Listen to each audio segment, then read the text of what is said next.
হরে কৃষ্ণা বন্ধুরা, welcome back to my channel. আপনাদের সকলকে শুভেচ্ছা এবং ভগবানের চরণে প্রণাম জানিয়ে আমি আজকের দিনটা শুরু করে দিয়েছি। আপনারা সকলে ভালো থাকুন এই কামনা নিয়ে আমি শুরু করছি। আমার নিত্যকর্ম যা যা ছিল সেগুলো সেরে আমি চলে এসেছি গোপালের রান্নাঘরে। গোপালের আজকে রান্নাঘরে যে বিশেষ পদটি হবে সেটা হলো পুরভরা কাঁকরোল ভাজা। সেটা বানানোর জন্য লাগছে ওভারনাইট ভিজিয়ে রাখা ছোলার ডাল, আদা এবং কাঁচা লঙ্কা দিয়ে বেটে নিয়েছি। লাগছে কাঁকরোলগুলোকে অর্ধেক করে কেটে নিয়ে তার বীজগুলো বার করে রেখেছি। লাগছে নুন, চিনি, হলুদ, কালো জিরে, গরম মশলা এবং সর্ষের তেল। কড়াটা বসিয়ে আমি তেল দিয়ে দিলাম। তেলটা গরম হয়ে এসেছে। এবার আমি যে ছোলার ডালটা আদা এবং কাঁচা লঙ্কা দিয়ে বেটে রেখেছিলাম সেটা দিয়ে দেব এবং এটা ক্রমাগত নেড়ে যাব।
এবং এক এক করে এর মধ্যে দিয়ে দেবো বাকি উপকরণগুলো, হলুদ, নুন, চিনি এবং শেষে গরম মশলা দিয়ে আমি নেড়ে চেড়ে যতক্ষণ না এটা কড়া থেকে ছেড়ে বেরিয়ে আসছে ততক্ষণ নেড়ে যাব।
এবং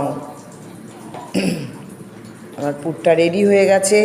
আমি এবার একটা প্লেটে ঢেলে এটাকে ঠান্ডা করতে দিয়ে দিচ্ছি। আমার পুরটা ঠান্ডা হয়ে গেছে। এখন আমি এগুলো কাঁকরোলের যে দিকটা বীজগুলো বার করে নিয়েছি ওই খোলটার মধ্যে আমি একটু করে পুর ভরে নিচ্ছি। আমার সমস্ত পুরগুলো ভরা হয়ে গেছে। এবার আমি কড়ায় তেল দিয়ে দিচ্ছি এবং এক এক করে আমি কাঁকরোলগুলো ভেজে নিচ্ছি।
আমার কাঁকরোলগুলো ভাজা হয়ে গেলে এবং বাকি উপকরণগুলো বাকি যে আমার কাঁকরোলগুলো ভাজা হয়ে গেলে এবং বাকি ভোগগুলো করে নিয়ে আমি ভগবানের ভোগের থালাটা সাজিয়ে নিচ্ছি।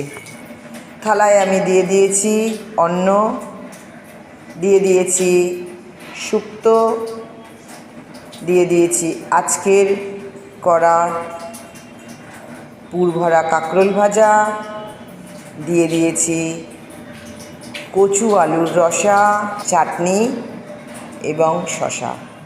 এখন আমি থালা ঠাকুরঘরে নিয়ে চলে যাব। থালা আমি ঠাকুরঘরে নিয়ে চলে এসেছি। নিয়ম মতো আমি অন্নের ওপরে ঘি এবং তুলসী পাতা ও গঙ্গা জল দিয়ে ভগবানকে নিবেদন করে দিয়েছি।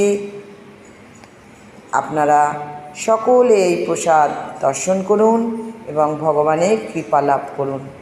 আমার এই ভিডিও যদি আপনাদের ভালো লেগে থাকে তাহলে লাইক, শেয়ার, কমেন্টস এবং সাবস্ক্রাইব করতে ভুলবেন না বন্ধুরা।